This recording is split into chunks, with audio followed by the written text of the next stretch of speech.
Utaka berkembang sangat pesat mengikuti jalur ini.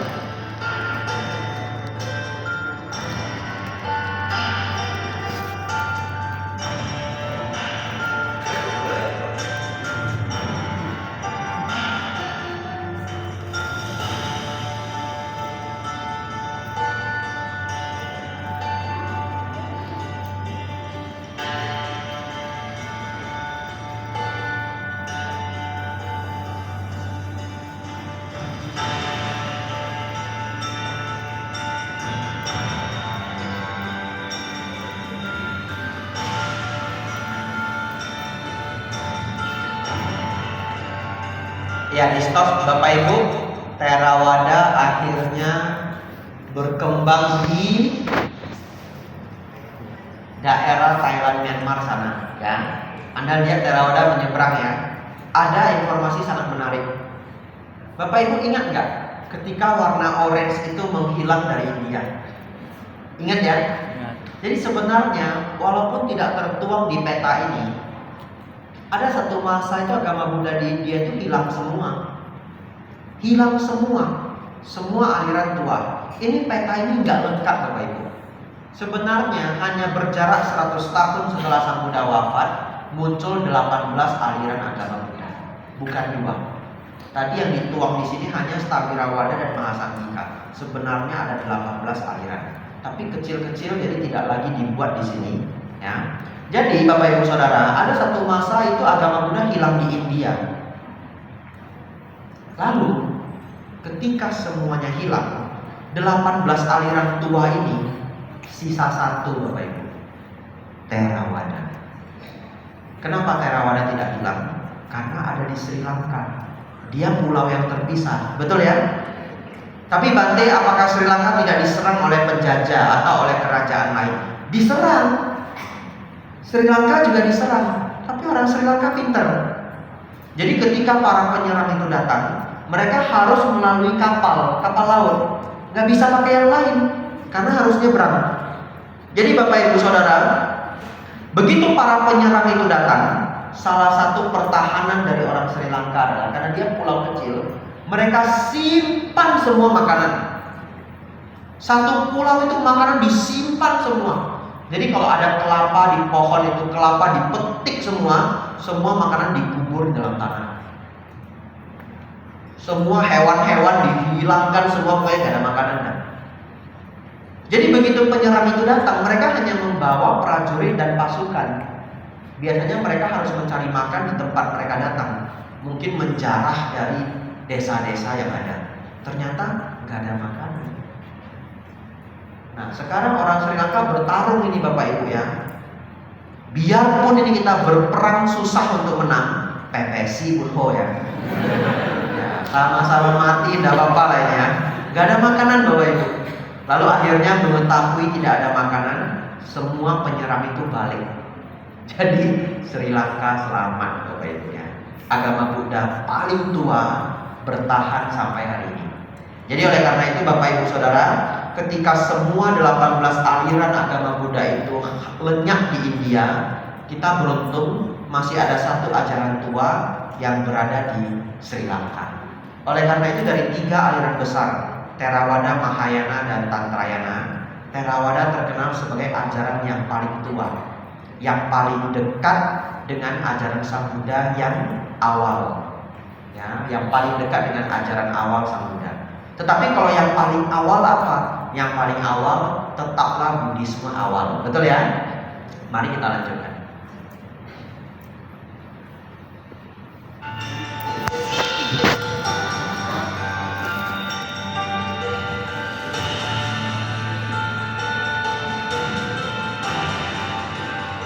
Agama Buddha masuk di Korea, Bapak Ibu.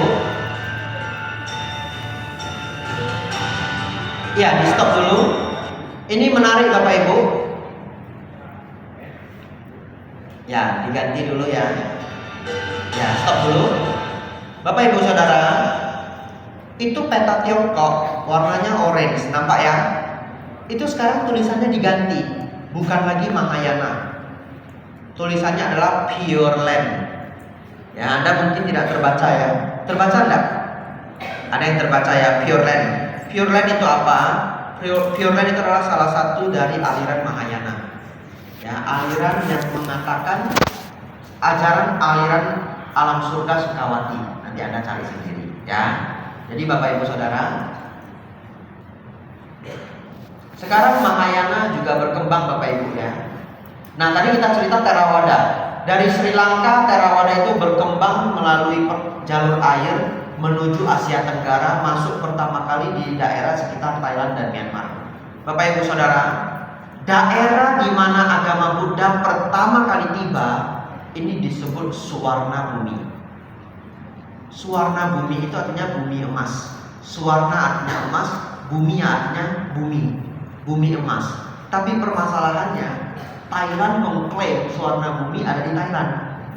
Myanmar mengklaim Suwarna Bumi ada di Myanmar. Ya, jadi di mana Bante? Enggak tahu. Ya ikut aja lah. Percaya sama siapa ya ikut aja ya. Tapi Thailand pintar juga ya. Suwarna Bumi cepet-cepet dia jadi nama airport ya. Ya, jadi kalau Anda bilang Suwarna Bumi di mana? Thailand, gitu ya. Tapi masing-masing daerah mengklaim. Ya, mari kita lanjutkan Bapak Ibu.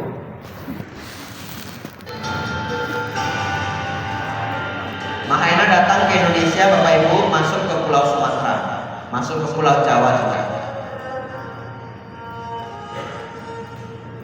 Ini perkembangan agama Buddha sangat unik Bapak Ibu ya. Nanti Tantrayana juga akan masuk ke Indonesia. Muncul Tantrayana Bapak Ibu warna ungu.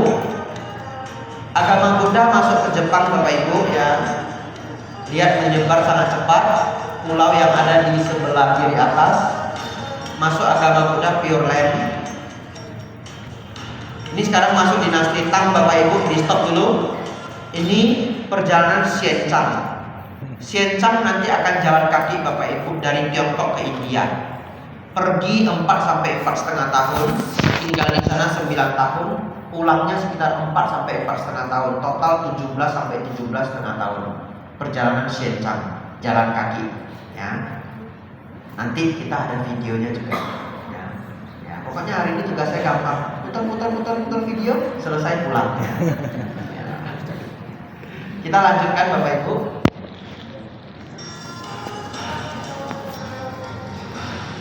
Vajrayana berkembang Bapak Ibu, warna ungu. Bapak Ibu lihat agama Buddha sepi di India ya. Ya, agama Buddha mulai hilang di India, naik ke daerah atas. Bapak Ibu, Vajrayana masuk di Pulau Sumatera, Bapak Ibu nampak? Ya. Jadi Bapak Ibu, nanti pembangunan Candi Borobudur itu sangat dipengaruhi oleh Tantrayana. Jadi sebentar lagi saya pikir Candi Borobudur akan muncul.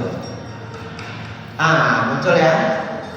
Bapak Ibu, dibangun Candi Borobudur. Di Jepang sekarang muncul aliran Zen Bapak Ibu. Kita stop dulu. Ya, aliran Zen berkembang di Jepang Bapak Ibu. Aliran Zen itu sesungguhnya juga berkembang pesat di Tiongkok. Namanya aliran Chan. Di Jepang namanya Zen, di Tiongkok namanya Chan, di Korea namanya Seon. Ini berasal dari bahasa Pali yang disebut jhana, pencapaian meditasi. Ya, oleh karena itu agama Buddhis Zen itu sangat fokus pada meditasi. Agama Zen ini sangat populer dan disukai oleh kerajaan Jepang pada zamannya. Kenapa? Karena dianggap para samurai itu kalau belajar Buddhisme Zen itu cocok. Tidak banyak teori. Kalau terlalu banyak teori, nanti para samurai itu jadi tidak banyak latihan pedang. Jadi agama Buddhisme Zen itu teorinya tidak banyak, kebanyakan adalah meditasi, dan itu bisa mengembangkan ketenangan. Jadi itu populer sekali di Jepang Bapak Ibu. Lihat Bapak Ibu, agama Buddha sudah hilang di India ya. Lalu Bapak Ibu Saudara, yang warna ungu itu adalah perkembangan Vajrayana Tantrayana. Sekarang sudah menjadi aliran yang sub aliran baru, namanya Nyingma. Sebentar lagi akan muncul aliran-aliran lain. Aliran di Tibetan itu ada cukup banyak, Kagyupa, Sakyapa, Gelugpa, dan yang lainnya. Mari kita lanjutkan.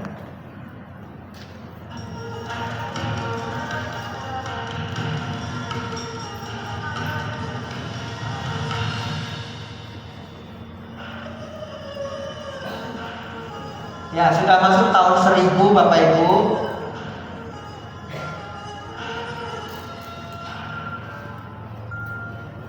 Kita stop dulu. Tadi ada tulisan Tibetan Revival ya. Saya tidak tahu maksudnya. Ya, tetapi sepertinya Tibetan Revival ini maksudnya adalah penegakan kembali agama Buddha di Tibet. Jadi agama Buddha di Tibet itu pernah merosot Bapak Ibu. Ketika agama Buddha di Tibet merosot, mereka mengundang seorang guru sangat terkenal, namanya Biksu Atisa.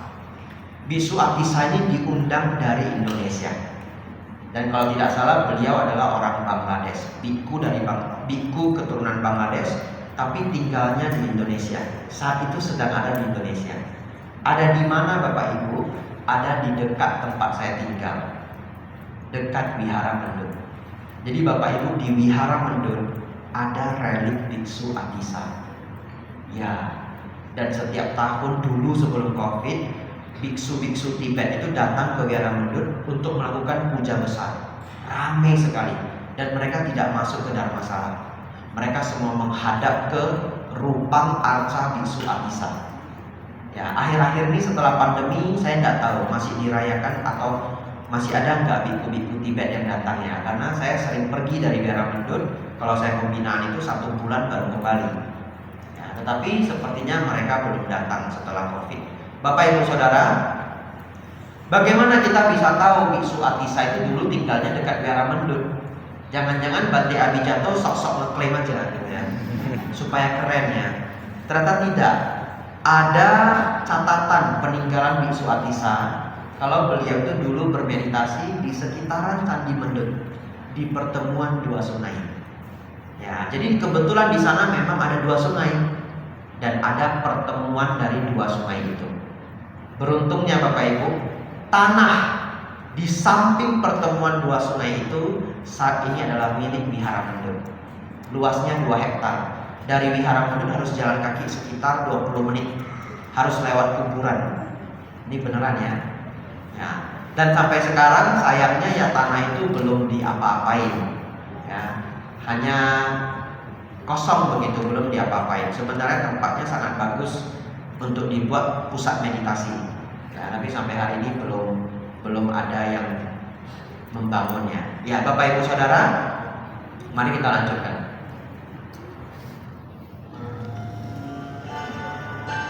Setelah Biksu Atisa diundang ke Tibet Bapak Ibu, agama Buddha di Tibet kembali berjaya. Ya, jadi kalau Bapak Ibu baca buku-buku Tibetan kadang muncul nama Biksu Atisa.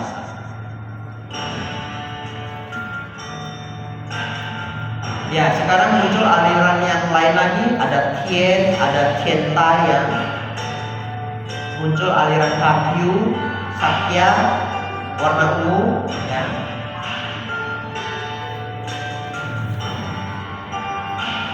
Sekarang dibangun Angkor Wat Bapak Ibu sekitaran tahun 1200. Ya, ini sekarang kita maju per 200 tahun.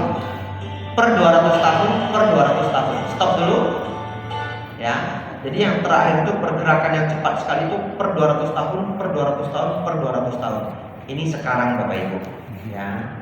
Jadi saat ini memang inilah 3 aliran besar agama Buddha. Theravada warna merah, Mahayana warna kuning, Tantrayana warna ungu.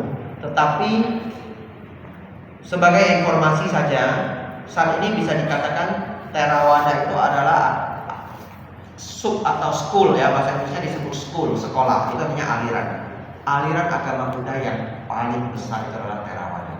Anda nanti di peta nggak begitu? Betul ya? Ini Bante harus ke optik juga ya. Tapi karena kenapa? Karena di Mahayana dan Tantrayana mereka itu punya sub-sub aliran yang banyak sekali. Dan antara satu sub aliran dengan sub aliran yang lain itu ajarannya berbeda. Saya kasih contoh di Mahayana, ada ajaran Sukhawati, alam Sukhawati, yang melafalkan nama Buddha Amitabha. Dengan aliran Zen Buddhism, itu kan sama-sama Mahayana, tapi pendekatannya sudah sangat berbeda. Jadi di Mahayana itu banyak sekali aliran-aliran lagi, di Tantrayana banyak sekali aliran-aliran lagi. Tapi Theravada, semuanya Theravada. Betul ya? Ya, jadi Theravada itu akhirnya saat ini adalah yang paling besar. Ya, Dulunya kecil Bapak Ibu ya, di Pulau Sri Lanka sana. Nah, jadi masih ada di Pulau Sri Lanka. Baik Bapak Ibu Saudara, silakan ditutup videonya ya, atau dihabiskan aja. Ya, dihabiskan. Ini sebentar lagi habis dia. Ya, habis ya.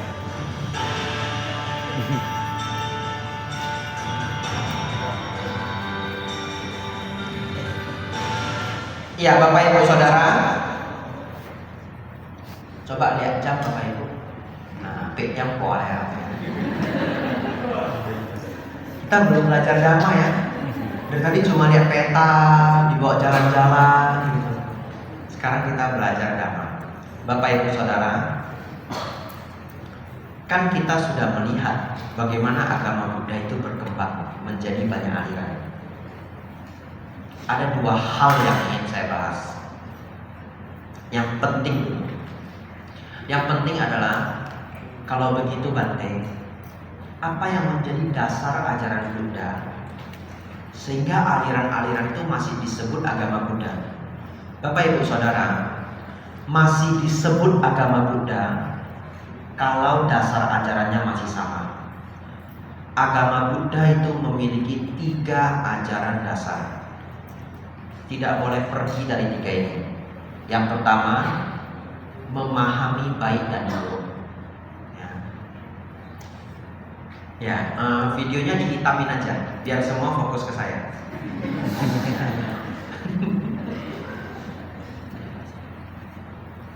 Ya, ditutup aja nggak apa-apa. Ya. Nanti kita buka lagi untuk lihat video. Ya. Karena saya yakin konsentrasinya lebih bagus. Bapak Ibu Saudara, 3 ajaran utama masih disebut agama Buddha. Keluar dari ini tidak kita sebut agama Buddha. Yang pertama, memahami baik dan buruk. Baik itu apa? Baik itu adalah perbuatan yang bermanfaat bagi diri sendiri, bermanfaat bagi makhluk lain. Tidak merugikan diri sendiri, tidak merugikan makhluk lain. Ini disebut baik. Buruk Bante, yang merugikan diri sendiri dan merugikan makhluk lain. Kalau ada ajaran mengaku sebagai aliran agama Buddha, tapi nggak ngajari baik sebagai baik, buruk sebagai buruk, tidak kita ikuti. Betul? Tidak disebut agama Buddha. Yang kedua, memahami hukum karma wipaka. Ya. Jadi hukum karma itu adalah ajaran paling dasar dalam ajaran Buddha. Bapak Ibu sadar enggak? Kalau seseorang tidak memahami hukum karma, atau kalau seseorang tidak bisa mempercayai hukum karma, ajaran Buddha yang lainnya runtuh semua. Ya, saya kasih perenungan ya. Kita merawat 5 sila, betul Bapak Ibu? Kenapa merawat 5 sila? Karena percaya hukum karma. Kita tidak mau berbuat jahat. Kalau seseorang tidak bisa memahami, tidak bisa mempercayai hukum karma, dia nggak mau merawat sila. Sila runtuh. Mau nggak berbuat baik berdana? Mau, kalau moodnya lagi happy. Kalau nggak mau. Gitu. Ya, dia ikut mood, bukan ikut hukum karma. Ajaran Buddha yang lainnya Bapak Ibu habis semua. Jadi langkah pertama memahami ajaran Buddha adalah hukum karma. Jadi kalau saya ketemu umat yang saya belum pernah ketemu, terus dia mau belajar dharma, biasanya saya kasih pertanyaan berhubungan dengan hukum karma. Kalau dia tidak bisa menjelaskan, saya akan menganggap dia tidak paham semua ajaran Buddha. Saya ulang dari awal. Ya. Tetapi kalau dia bisa memahami hukum karma, saya lanjut ke yang selanjutnya. Yang selanjutnya apa Bapak Ibu? 4 kebenaran mulia. Cuma 3 ini dasar agama Buddha yang paling dasar. Memahami baik dan buruk, memahami hukum karma wipaka, memahami 4 kebenaran mulia. Bapak Ibu Saudara,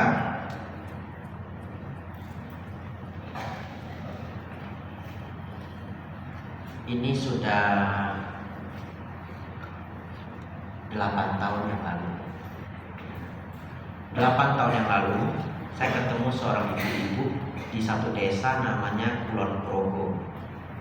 Ya, Kulon Progo sekarang menjadi desa tempat airport baru di Yogyakarta. Bapak Ibu Saudara, 8 tahun yang lalu saya ke sana ikut seorang bante. Sampai di sana Bapak Ibu, bantenya yang lebih senior dari saya itu bertamu di rumah salah satu umat yang masih keluarga beliau. Nah, karena waktu itu saya jadi biku belum lama Bapak Ibu ya. Dari kota jarang sekali ke desa. Ketika di Kulon Progo itu saya ketemu anak anjing. Karena saya itu suka sekali sama anak anjing. Kalau udah ketemu anak anjing itu sayang banget. Jadi saya ikuti anak anjingnya. Dia kemana saya ikuti gitu. Jadi saya nggak masuk ke rumah umat tersebut. Bante tersebut yang bertamu, saya main-main sama anak anjing ya. Maklum ya, anak kota Bapak Ibu ya. Lalu setelah saya main-main, saya ikuti anak anjing itu, tiba-tiba muncul seorang ibu-ibu yang saya tidak kenal. Coba Bapak Ibu bayangkan kalau Bapak Ibu jadi saya. Tiba-tiba ibunya manggil, Bante, Bante, Bante. Iya, iya Bu. Bante, boleh enggak saya tanya? Boleh, silakan Bu. Tapi Bante jangan marah ya. Enggak Bu, silakan, mau nanya apa silakan. Bante, 7 tahun yang lalu saya membunuh ayah saya. Karmanya bagaimana ya? Itu pertanyaannya Bapak. Saya membunuh ayah saya Bapak. Dia katakan begitu ya. Karmanya bagaimana? Lalu saya nggak takut juga ya. Mungkin kalau saya salah jawab dibunuh juga ya. Ayahnya aja dibunuh, apalagi saya tidak kenal ini. Terus saya tanya, Bu, gimana ceritanya? Nah, lalu dia ceritakan. 7 tahun yang lalu Bapak Ibu, ayahnya itu sakit. Karena ayahnya sakit, dia bawa ke puskesmas di desa. Setelah diobati beberapa hari, penyakitnya semakin parah. Lalu dia memutuskan untuk menyewa mobil, membawa ayahnya ke kecamatan yang lebih besar, ke puskesmas yang lebih besar. Di desa Bapak Ibu, para warga itu tidak semua punya motor, punya mobil. Jadi kehidupan di desa itu unik. Kalau mereka mau belanja sesuatu, nitip mau naik motor ke depan begitu, 20 menit atau 15 menit itu, mereka cari anak muda yang punya motor. Ya, antar saya ke depan nanti dikasih ongkos 15.000, 20.000, siapa aja boleh. Jadi nggak harus ojek, nggak ada ojek Bapak Ibu. Cari aja tetangga yang lagi nganggur. Mobil juga sama, cari tetangga yang punya mobil yang lagi nganggur, diantar ke tempat tujuan tapi harus dibayar. Nah, lalu Bapak Ibu Saudara, ayahnya dibawa ke puskesmas kecamatan yang lebih besar, klinik di kecamatan, berobat di sana beberapa hari lalu sembuh. Setelah sembuh, pulang Bapak Ibu. Beberapa minggu kemudian ayahnya sakit lagi. Tapi yang kali ini sakitnya lebih ringan. Karena sakitnya lebih ringan, ibu ini berpikir tidak usahlah ke puskesmas yang jauh, karena biayanya mahal. Orang desa kan ekonominya pas-pasan. Tidak semua ya orang desa yang tajir juga ada. Ya, ibu ini pas-pasan. Lalu Bapak Ibu Saudara, ibu ini memutuskan untuk di puskesmas di desa aja. Namun naas Bapak Ibu, beberapa hari kemudian ayahnya meninggal. Setelah ayahnya meninggal, semua saudara-saudara kandungnya pulang, ngumpul, dan saudara kandungnya itu semua sepakat Bapak Ibu memarahi dia. Kenapa kamu tidak bawa bapak ke klinik yang lebih besar? Kenapa? Kenapa kamu nggak bawa bapak ke rumah sakit? Ini bapak ini mati gara-gara kamu. Kamu ini yang bunuh bapak itu.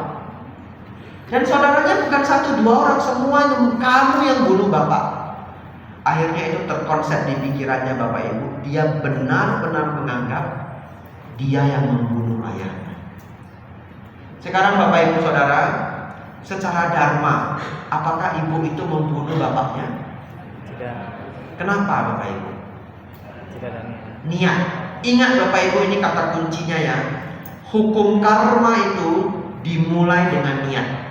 Jadi kalau Bapak Ibu ingin mengukur sebuah tindakan itu baik atau buruk, itu diukur dengan niat. Kalau niatnya baik, itu disebut karma baik. Kalau niatnya buruk itu disebut karma buruk. Cuma kadang-kadang di hidup ini niat sudah baik, hasil belum tentu baik, betul ya? Niat kita bantu, tapi ternyata orangnya kejeblos gitu. Itu di luar kuasa kita, di luar kontrol kita ya. Tapi yang menjadi penentu karma adalah niat. Contoh,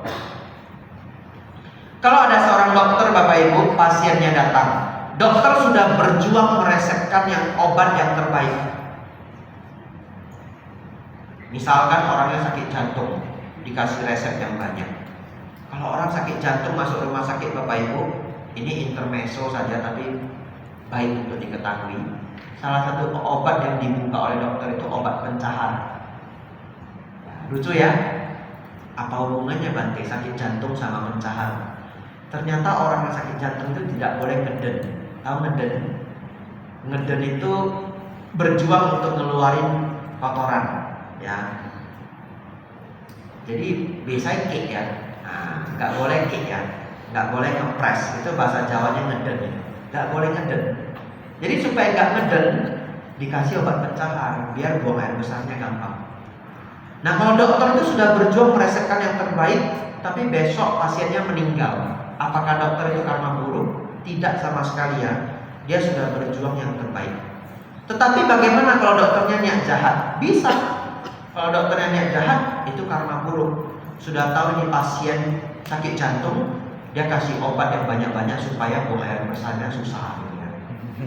Nah, dia kasih obat diuretik misalkan, atau kasih obat itu obat mencret. Obat mencret itu kan bikin kotoran jadi keras, betul ya? Misalkan motilium, saya kok jadi jualan obat ya? Salah ini. Ya, jadi kalau seseorang niatnya buruk, karma buruk. Bapak Ibu Saudara, akhirnya saya jelaskan ke Ibu ini 20 menit panjang sekali, tidak saya ulang di sini ya. Selesai 20 menit Ibu itu 45 menit mungkin semuanya yang panjang, pokoknya saya sudah lupa, itu sudah 8 tahun yang lalu.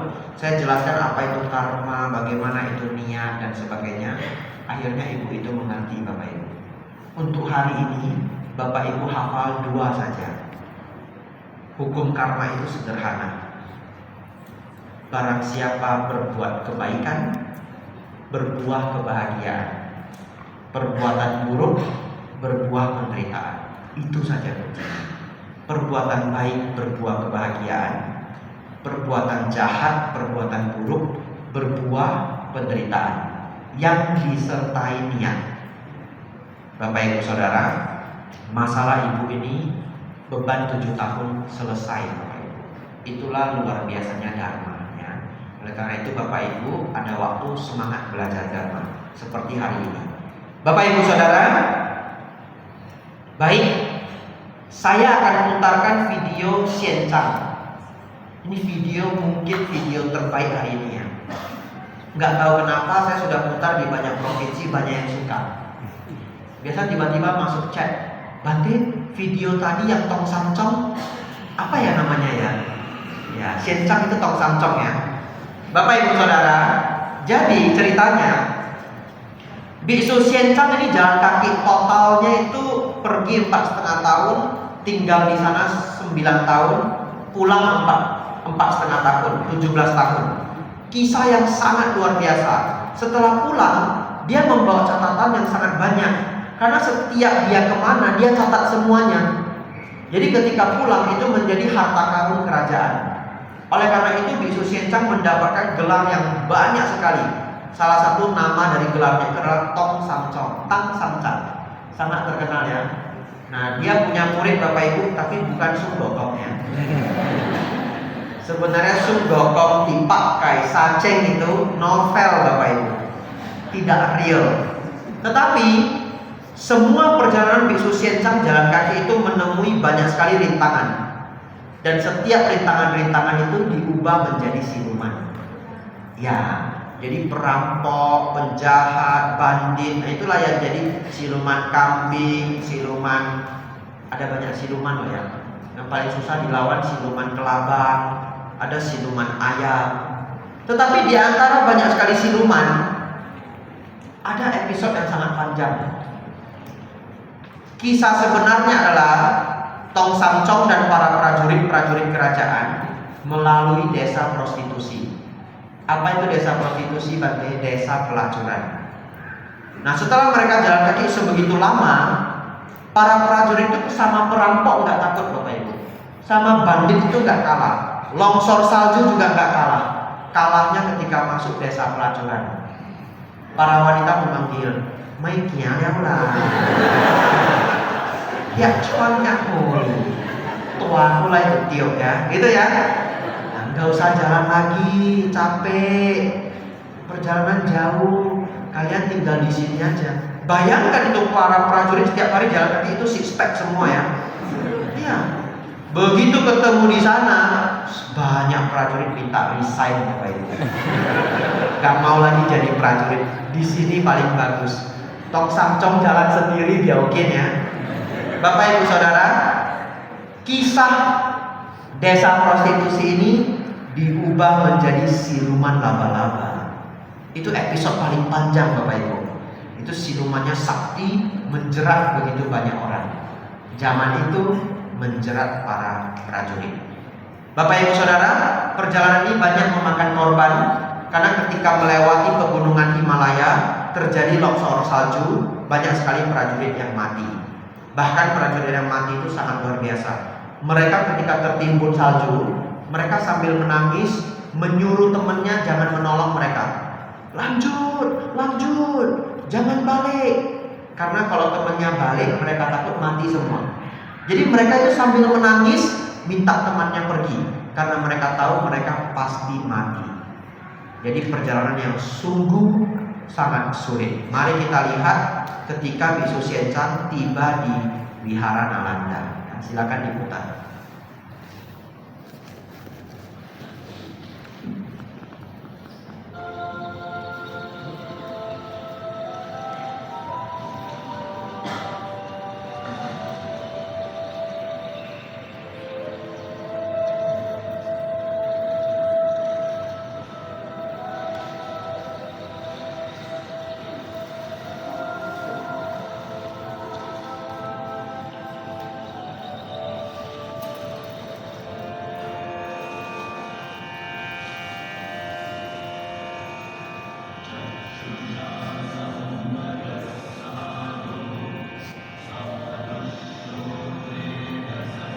Minta tolong volumenya ditambah.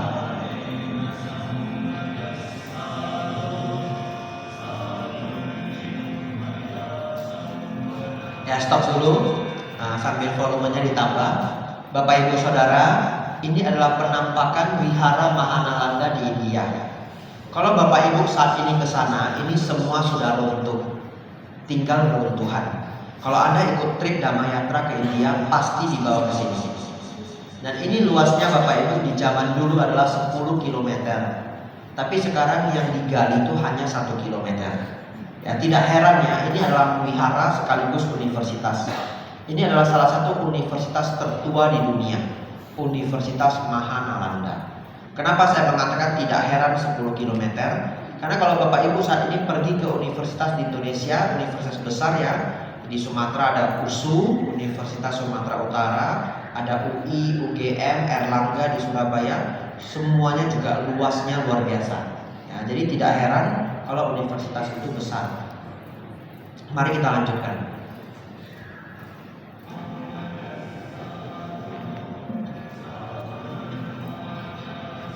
Suaranya sudah maksimal ya. Kencangin aja.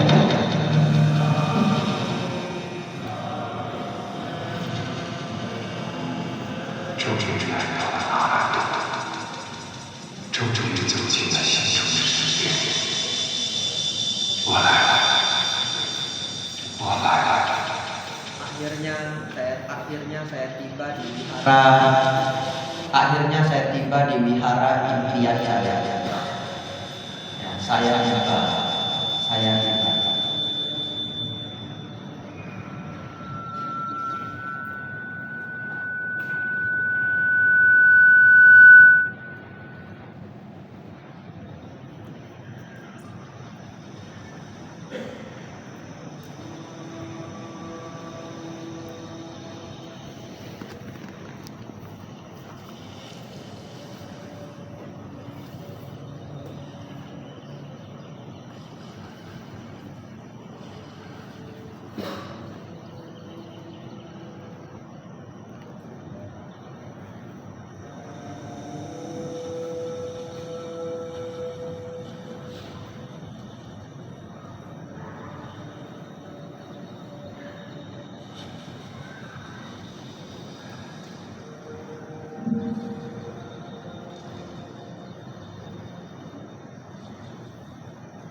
Bapak Ibu, mereka akan berkomunikasi dalam bahasa Sanskerta.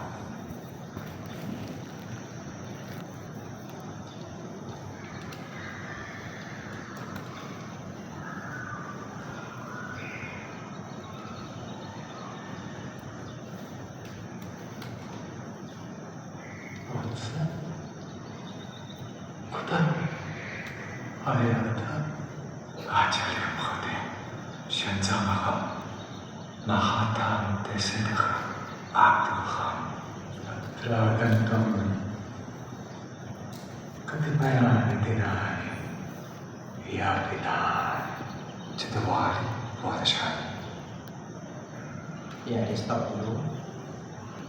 Dia tanya Bapak Ibu, anak muda, kamu datang dari mana?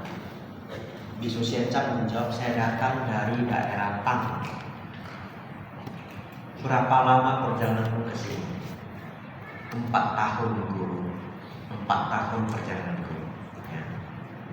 Lalu ini dia tanya, untuk apa kamu datang ke Nalanda? Sebagai informasi Bapak Ibu, kalau saya tidak keliru, gurunya ini sudah tidak bisa melihat. Ya, oleh karena itu nanti Bapak Ibu bisa melihat ketika berbicara, gurunya itu selalu mau menyentuh dan melihat seperti mau melihat dengan sangat dekat karena sudah sangat sulit melihat atau bahkan sudah tidak bisa melihat. Kita lanjutkan videonya.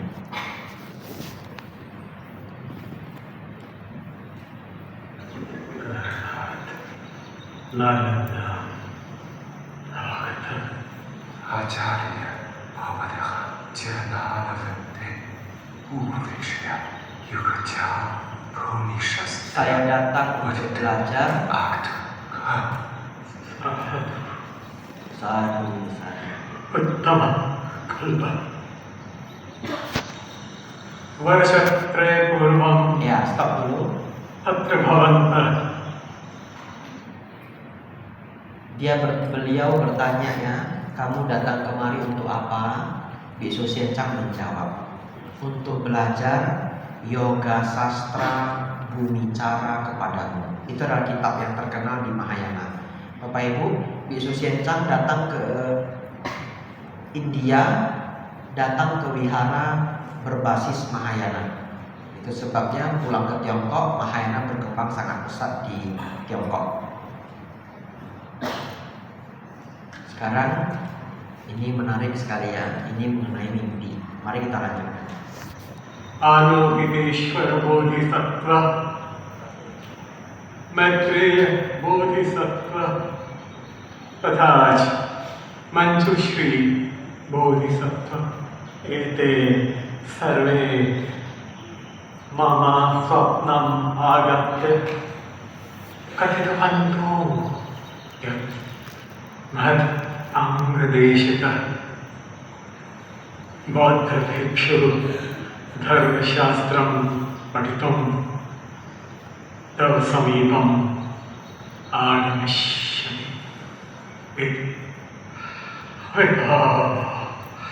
Amita.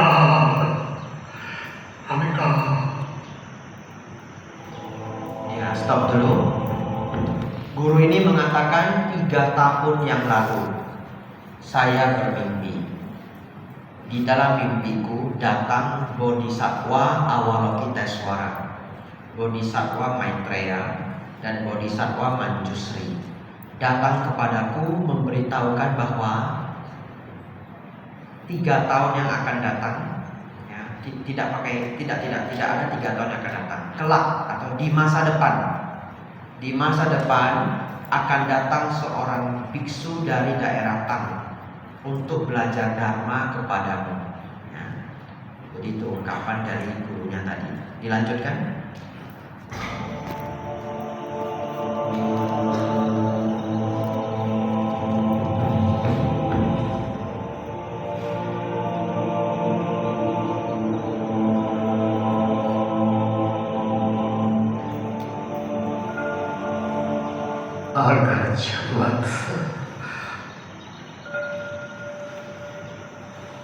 Bangkitlah anak muda.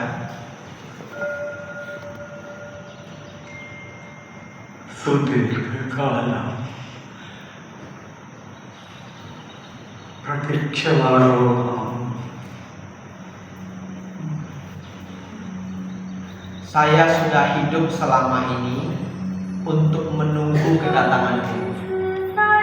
Bapak Ibu Saudara, kita lihat Biksu Siencang sudah ganti jubah yang mirip dengan teman-temannya yang baru ya. Ya, ini jubah Mahayana Bapak Ibu, tapi yang versi lama, persis yang saya pakai. Hanya bedanya warnanya lebih terang ya. Ya, kita stop dulu. Dan di Thailand warna jubah biksu itu juga beragam. Ya. Bante, kenapa warna jubah bisa beragam? Sebenarnya dulunya itu beragam karena jubah itu diwarnai dengan batang kayu. Ya, sejenis batang kayu yang mengeluarkan warna itu direbus bersamaan dengan kain putih. Oleh karena itu dari pohon yang alamiah, warnanya tidak konsisten. Kadang lebih terang, kadang lebih gelap, kadang lebih merah, kadang lebih orange. Nah, dan itu diperbolehkan oleh Sang Buddha. Ada warna-warna di Vinaya yang tidak boleh. Jadi sisanya boleh. Apa yang tidak boleh, Bante? Putih tidak boleh, hitam tidak boleh, biru tidak boleh, merah tidak boleh. Ada satu lagi sangat tidak boleh ya. Kalau saya pakai langsung dipecat Bapak Ibu. Pink tidak boleh Bapak Ibu. Pink juga tidak boleh. Ya, jadi sisanya boleh. Oleh karena itu warna jubah berbeda-beda ya. Lalu saat ini di Thailand, dulu ya beberapa puluh tahun yang lalu, masing-masing wihara itu kepengen punya karakter sendiri. Jadi mereka bikin warna yang berbeda-beda. Nah, warna STI itu adalah warna Biku Wihara Kutan di Thailand. Ya, jadi kalau saya ke Thailand, mereka akan manggil saya Biku Aliran Kutan. Prapa, pa itu hutan ya. Prapa, karena ini jubah Biku Hutan saat ini. Kalau yang di kota sudah orange juga kayak begini. Ya, raja yang sebelumnya itu meminta sebenarnya agar semua biku warnanya sama. Jadi supaya umat tidak membeda-bedakan. Tapi prakteknya sulit sekali ya. Setiap wihara masih ingin punya karakter sendiri. Tapi lama-lama yang di kota sudah orange semua, tinggal yang hutan yang warnanya begini. Ya, mari kita lanjutkan. Ya, ini dia mulai belajar dharma Bapak Ibu ya. Ketika orang baik menghadapi kematian, dia terbebaskan dari siksaan dan nafsu keinginan. Namun ketika orang jahat menghadapi kematian, mereka dihantui oleh apa yang menunggu mereka. Ini suasana belajar dharma di sana Bapak Ibu. Ya, di stop dulu ya. Kalau Anda melihat begini seakan-akan sangat bahagia Bapak Ibu ya. Saya ceritakan ke Anda, saya belajar di Thailand 4 tahun ya. Tidak seindah yang dibayangkan Bapak Ibu. Itu belajarnya amsyong ya. Kenapa? Bayangkan belajar Pali pakai bahasa Thai. Ngerti ya? Jadi Pali bo bebek, Thai kok walaupun bo bebek gitu ya. Nah itu. Lalu rumitnya lagi, saya kan sudah belajar bahasa Thai 1,5 tahun, baru ikut kelasnya. Ternyata dalam pembelajaran Pali itu menggunakan bahasa Thai kuno. Satu lapis lagi. Jadi akhirnya saya sudah bisa bahasa Thai modern, diterjemahkan itu adalah bahasa Thai kuno. Saya harus tanya teman saya lagi. Ini plewa lengkap, artinya ini artinya apa? Kadang-kadang teman saya juga bilang Pak, wah bo bebek.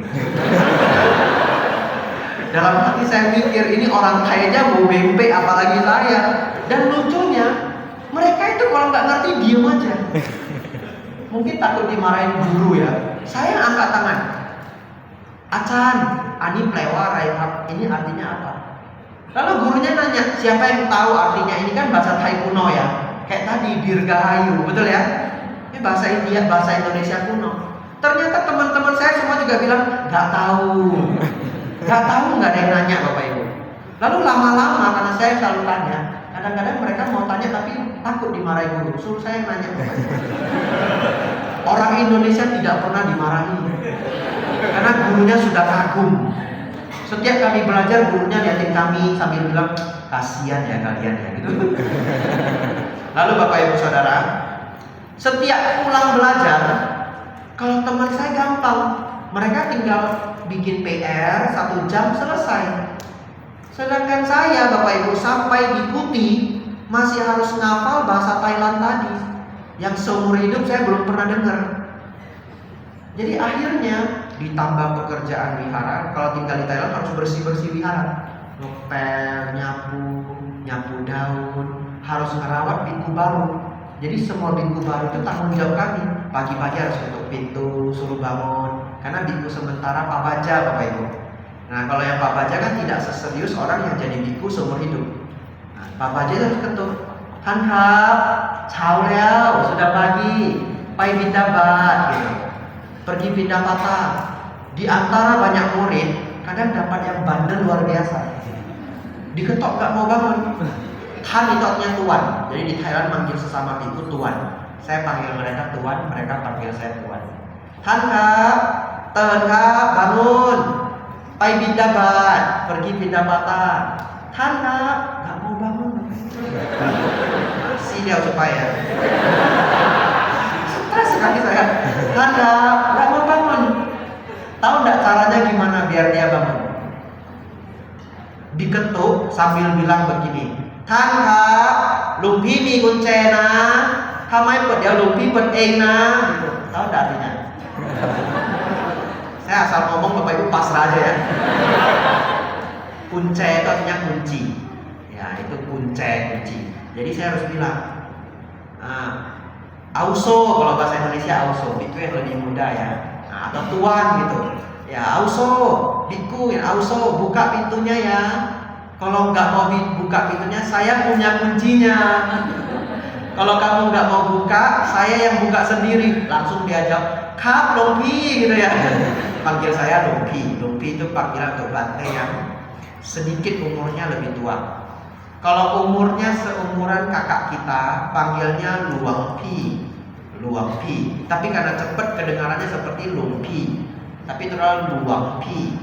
Kalau umur biku tersebut seumuran ayah kita panggil Luang Po.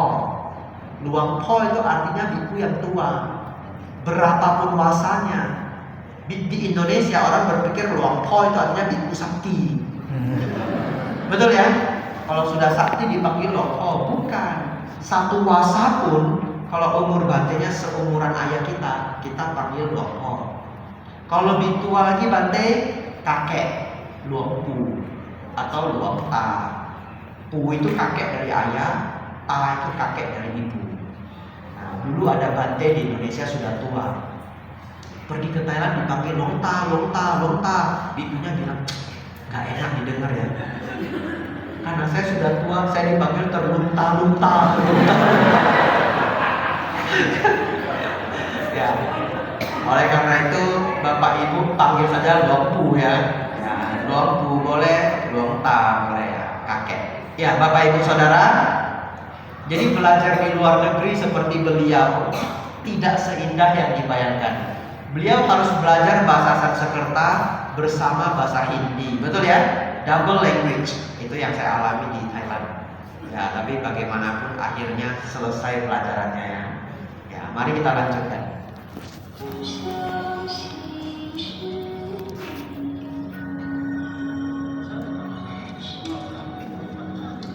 Ya, ini mirip sekali dengan saya ketika di Thailand. Saya punya sahabat baik namanya Bante Kambalo. Setiap sore kami diskusi 5年过得很快，回产的日子也越来越近。临走之前，我想再看一看天主。谁知道这一走5 tahun berlalu Bapak Ibu. Biksu Siencang berkelana lagi. 5 tahun juga berlalu. Jadi 10 tahun berlalu Bapak Ibu. 这是佛陀顿悟的。 Akhirnya beliau datang di Pos Kaya. 身临其境，仿佛见到了佛陀，仿佛和佛陀说话。那一刻真让人激动而兴奋。Beliau datang ke Bodh Gaya, tempat Sang Buddha mencapai penerangan sempurna. Beliau mengatakan tiba di sini seperti melihat, seperti mendengar Sang Buddha sendiri. Ya, stop dulu. Bapak Ibu tadi lihat ada kuda putih ya, persis seperti serial Prasakti ya. Pertanyaannya, kenapa tidak pernah Biksu Tong Samcom itu naik kudanya? Betul ya? Ya, selalu digandeng saja, nggak boleh naik. Karena melanggar winaya. Biku tidak boleh menaiki hewan, penyiksaan binatang. Ya, jadi walaupun ada kuda, kudanya hanya untuk mengambil barang, untuk membawa barang. Saya lebih beruntung Bapak Ibu ya. Sekarang sudah ada Avanza ya. Hoki ya. Kalau zaman dulu saya hanya bisa bawa kuda, nggak boleh naik kudanya ya. Bayangkan dari Mendut saya harus datang kemari ya. Waduh, jauh sekali. Ya, koi sua koi hai ya. Sampai di sini nggak ada yang kenal saya lagi. Sudah kurus Bapak Ibu. Bapak Ibu tahu nggak? Saya dari Biara Mendut mau datang kemari itu jauh banget. Dari Mendut pagi-pagi naik mobil ke bandara 1,5 jam. Sampai di bandara harus nunggu, baru penerbangan ke Jakarta. Sampai di Jakarta harus nunggu lagi transit toh. Setelah nunggu transit baru terbang ke Batam atau kemarin terbang ke Tanjung Pinang. Dulu saya selalu terbang ke Batam. Saya nggak tahu ada pesawat bisa ke Tanjung Pinang. Ya, tetapi kalau mau ke Batam saya terbang ke Batam. Itu berangkatnya pagi Bapak Ibu. Tiba di sini biasanya sudah malam. Ya, karena nanti dari airport harus perjalanan darat lagi. Kemarin saya tiba di sini sudah sore jam 6. Jadi Bapak Ibu tahu saya itu seperti datang dari ujung dunia. Kalau Bapak Ibu lihat peta Jawa Tengah itu di bawah, Kepri di atas ya. Jadi harusnya Kepri itu kan di Indonesia peta kita sudah di atas, ya udah dekat sama Malaysia. Jadi harusnya kalau saya perjalanan sebegitu jauh, sebegitu saya tiba di pagar wihara ya, saya harus juga mengucapkan seperti beliau ya. Oh lain. Perjuangan yang sungguh keras ya. Tapi tidak bisa mengalahkan perjuangan beliau ya. Jalan kaki 4,5 tahun. Luar biasa loh. Mari kita lanjutkan ya.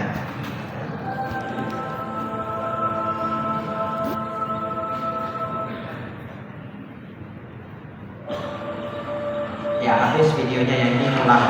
Ya, ditutup saja. Bapak Ibu Saudara, kenapa saya memutar video ini? Ada maksud saya.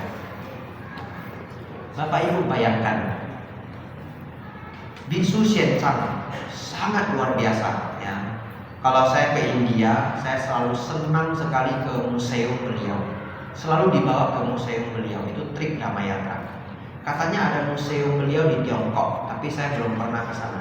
Ya, mungkin itu destinasi saya kalau ada karma pahit. Saya ingin sekali melihat tempat beliau. Kenapa begitu Bapak Ibu? Karena beliau itu yang selalu memberi saya semangat belajar Dharma. Belajar Dharma itu sulit. Kalau Bapak Ibu membaca suta, kadang panjang sekali. Sutanya belum habis Bapak Ibu, kita sudah ngantuk. Tetapi saya selalu mengingat, saya tidak ada apa-apanya. Kita tidak perlu jalan kaki ngabisin waktu 17 tahun untuk belajar Dharma. Betul Bapak Ibu? Ya, kita sudah bonus banget. Sekarang suta sudah diterjemahkan ke bahasa Indonesia. Anda bisa download gratis. Ada di Suta Sentral, satu lagi di damacita.org. Kadang-kadang di wihara juga di perpustakaan ada Bapak Ibu. Nah, oleh karena itu hari ini saya menitipkan. Sebenarnya itu bagian dari pelajaran saya. Tapi saya lihat jamnya sudah nggak cukup. Ya, sudah jam 9:05. 3 pelajaran kita hari ini adalah 1. Baik dan buruk. 2. Hukum karma wipaka. Yang ketiga, 4 kebenaran mulia. 4 kebenaran mulia ini Bapak Ibu adalah SPD saya 2 hari. Day 1 sama day 2. 2 hari. Nah, karena kemarin saya melihat kegiatan saya di sini cuma 1 hari, saya nggak sanggup menyinggung. Kalau menyinggung harus selesai. Oleh karena itu saya minta Bapak Ibu nanti belajar sendiri. Saya sudah ngajar di 2 wihara, Bapak Ibu nanti cari videonya. Satu di Wihara Mahasampati Medan. Ya, Bapak Ibu pulang cari channelnya, masukkan di live kalau nggak salah, cari SPD saya 2024. Hanya 2, hari 1 dan hari 2. Dua-duanya adalah membahas 4 kebenaran mulia. Kemarin di Tanjung Pinang saya juga bahas itu 2 hari. Jadi kalau Anda mau dengar yang rekaman Tanjung Pinang silakan VGV ya, Wihara Gunawijaya. Semoga Anda pulang, Anda nonton sendiri. Kalau Anda malas, renungkanlah Bisu Sencangnya. Beliau berjalan 17 tahun ya. Anda tinggal klik, habis kuota sedikit ya. Males Bante ya. Kanganece ya Bante ya. Jinchuan. Saya cuma bisa jawab kue tawa. Ya, Anda perlu jalan 17 tahun. Baik, Bapak Ibu Saudara, saya singgung judulnya. Ya. Sepertinya tadi saya mulai jam 7:20 atau jam 7:25. Ya, saya sudah lupa. Dhamma kelas itu biasa 2 jam. Kalau di atas 2 jam, Bapak Ibu sudah terlalu lelah. Bukan saya nggak mau manjangin, tapi ada yang sudah nggak sanggup, nanti udah nggak bisa konsentrasi. Saat ini aja Bapak Ibu udah capek sekali. Ya, beda sekali dengan 1,5 jam yang lalu. Oleh karena itu, ini penutupan Bapak Ibu. Terakhir sudah, boleh ya, boleh. Main low ya. Saya berikan dharma sedikit untuk kita hafal. Setelah itu kita tonton video mengenai pembuatan Tripitaka. Begitu ya. Bapak Ibu Saudara, 4 kebenaran mulia. Yang pertama adanya duka. Yang kedua sebab duka. Sebab duka itu adalah nafsu keinginan dan ketidaktahuan. Dalam bahasa Pali, tanha dan awija. Yang ketiga ada lenyapnya duka, disebut nibbana. Dan yang keempat jalan menuju lenyapnya duka, disebut jalan mulia berunsur 8. Ini beneran hanya judulnya. Semoga Bapak Ibu pulang ikuti pelajaran 2 hari tadi. Wihara Mahasampati. Jalan menuju lenyapnya duka Bapak Ibu sangat terkenal, disebut sebagai jalan tengah. Jalan mulia berunsur 8. Nanti ketika Bapak Ibu belajar dari video itu, semoga Bapak Ibu bisa menghafal nomor 1 sampai 8. Karena sayang Bapak Ibu, ini beneran adalah inti ajaran Buddha.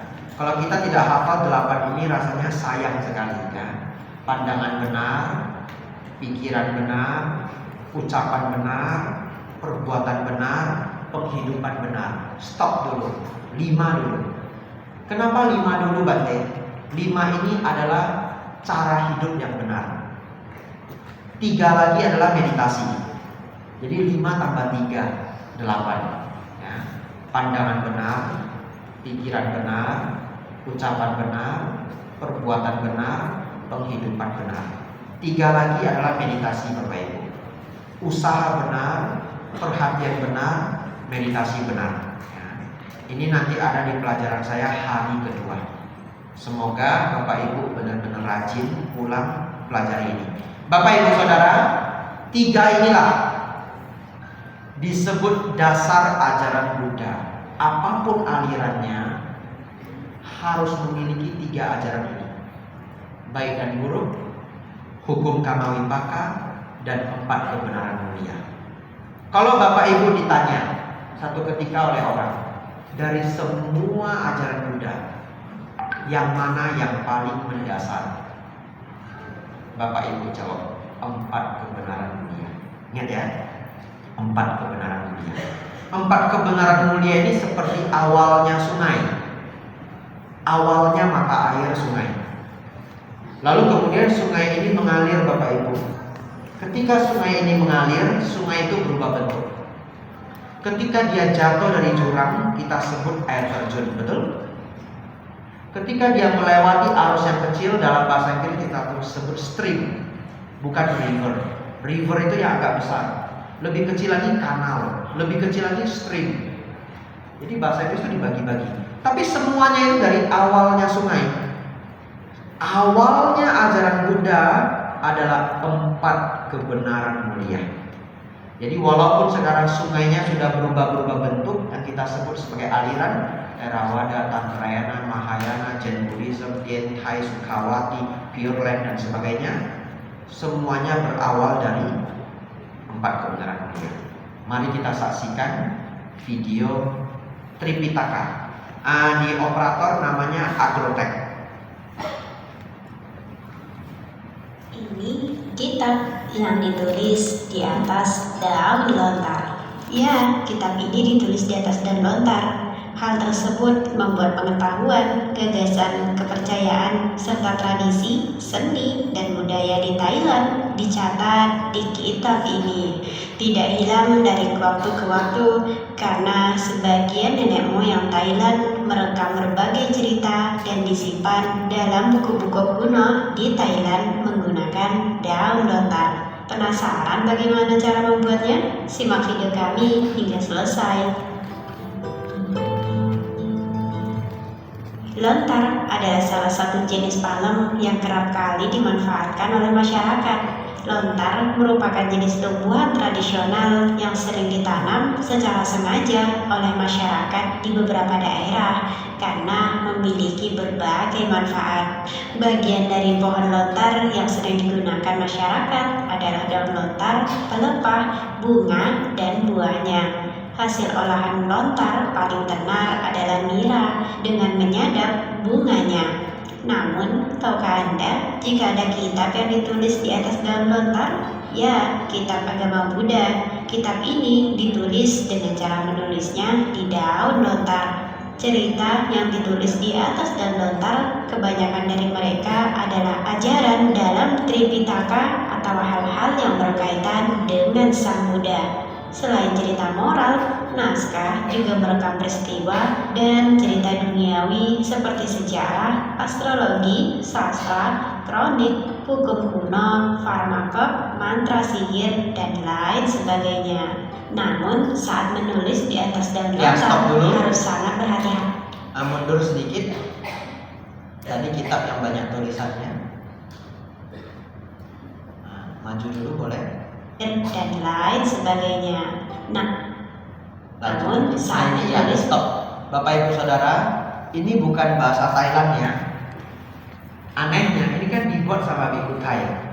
Tapi mereka merangkainya ini sepertinya bahasa Myanmar. Tahu enggak kenapa? Karena kitab-kitab ini mau dijual. Ini diproduksi untuk dijual. Nah, biasanya untuk mendukung pembiayaan wihara. Karena di Thailand wihara banyak, 35.000. Jadi wihara itu kadang-kadang ada pemasukannya. Mereka membuat itu kaki pol atau membuat barang-barang biku begitu ya. Nah, Bapak Ibu Saudara, kalau ini diukir dalam bahasa Thai, tidak boleh diperjualbelikan. Karena negara Thailand takut ini adalah artefak kuno. Ya, jadi mereka memproduksi Tripitaka daun lontar itu mereka membuat dalam bahasa Myanmar atau bahasa Kamboja. Kalau yang asli bahasa Thailand boleh, tapi printing. Tidak boleh yang kuno seperti ini, guratan-guratan kuno. Ya, ini diukir pakai sejenis pisau, tapi di Thailand sekarang pakai pensil namanya stencil ya, yang ujungnya tajam. Kalau di Bali ada loh yang membuat seperti ini. Mereka menggunakan pisau kecil ya. Mari kita lanjutkan. Di atas daun lontar harus sangat berhati-hati karena daun lontar sendiri merupakan bahan yang rapuh dan dapat membusuk seiring berjalannya waktu. Untuk menjaga daun lontar dalam kondisi sempurna dan memiliki umur panjang, dengan kata lain, hal itu berarti pula menjaga ajaran Buddha yang tertuang dalam daun lontar akan menjadi semakin lama. Oleh karena itu, penyimpanan lontar harus dibungkus dengan kain sebelum disimpan di peti dharma atau lemari dharma yang terletak di kuil atau aula kitab. Selain nilai penting yang terkandung dalam kitab, kain gunungan juga merupakan kekayaan budaya penting yang patut dilestarikan. Ada banyak bahan berbeda yang digunakan untuk membuat kain pembungkus. berbeda dalam hal penulis, daerah, dan eranya. Oleh karena itu, kita bisa menemukan kain pembungkus kitab yang terbuat dari berbagai bahan seperti kain, kayu, rumput, kaca, dan lain sebagainya. Ada kain asli dan kain dari luar negeri seperti katun, sarung, sutra, dan lain sebagainya. Untuk ukiran nama penulis, tanggal, bulan, tahun, dan tempat penulisan, hal itu penting untuk menentukan kayu yang akan digunakan. Kayunya sendiri bisa yang berwarna emas atau warna kayu biasa, tergantung kebutuhan pembuatnya. Nah, apakah Anda penasaran bagaimana proses mulai dari pemilihan daun hingga penulisannya? Baiklah, mari kita lanjutkan.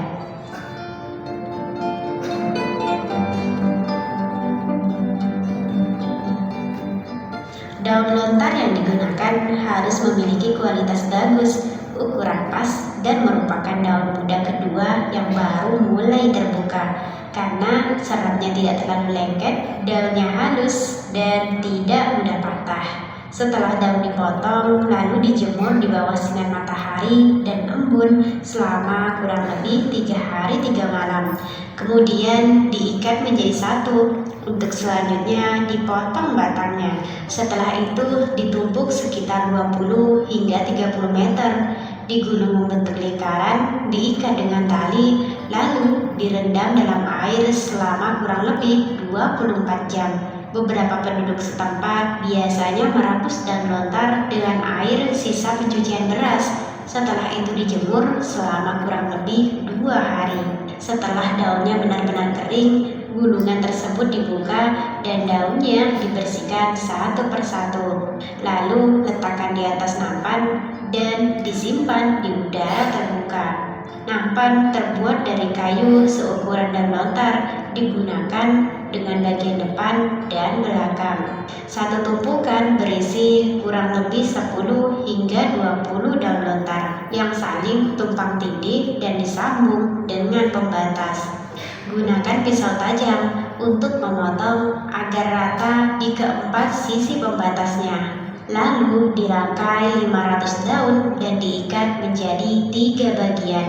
Kemudian masukkan ke dalam oven hingga benar-benar kering untuk mencegah jamur. Setelah semua benar-benar kering, bersihkan kembali satu persatu daun dengan menggunakan pasir halus yang disangrai panas. Kemudian gunakan bor yang dibakar dengan api untuk membuat lubang. Lubang pertama ditusuk, kemudian disusun daun lontar untuk diikat. Satu ikat ada 24 helai daun lontar, dan daun lontar pun siap untuk digunakan menulis buku atau kitab. Menulis kitab atau buku kuno menggunakan stilus untuk mengukir naskah di setiap halaman. Stilus adalah alat yang digunakan untuk menulis naskah.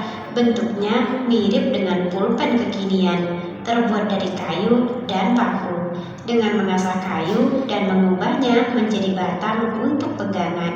Saat menulis, ujung stilus harus selalu diasah agar stilus tetap tajam, sehingga garis huruf menjadi halus dan indah. Penulis pun harus berhati-hati untuk menjaga tekanan tangan dengan tepat. Jika terlalu ringan, garis teks akan putus. Jika terlalu berat, daunnya akan berlubang. Selain keahlian, seorang penulis juga harus sabar, konsentrasi, dan menguasai materi dengan baik, sehingga akan membuat hasil karya menjadi indah.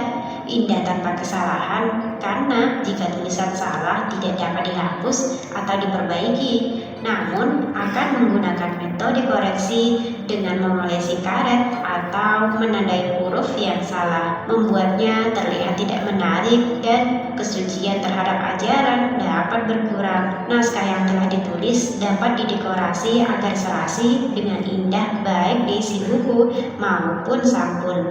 Dengan mendekorasi sampul depan, sampul belakang, tepi buku, bagian depan belakang kayu dengan tanda air, mutiara, dihiasi kaca, atau disepuh.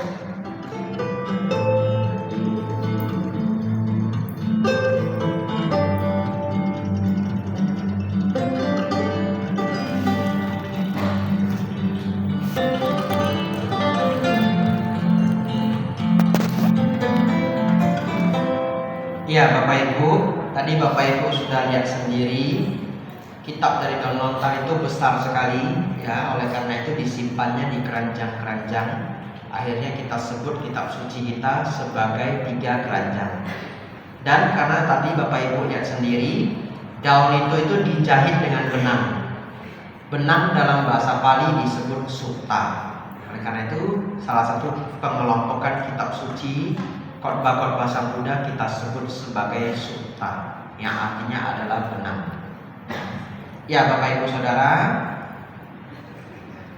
demikianlah pelajaran Dhamma kita malam hari ini. Banyak hal yang Bapak Ibu pelajari. Semoga apa yang kita pelajari malam hari ini membawa perkembangan untuk Bapak Ibu semua. Semoga Bapak Ibu semakin maju dalam kehidupan, maju dalam Dhamma. Sabe sata bawa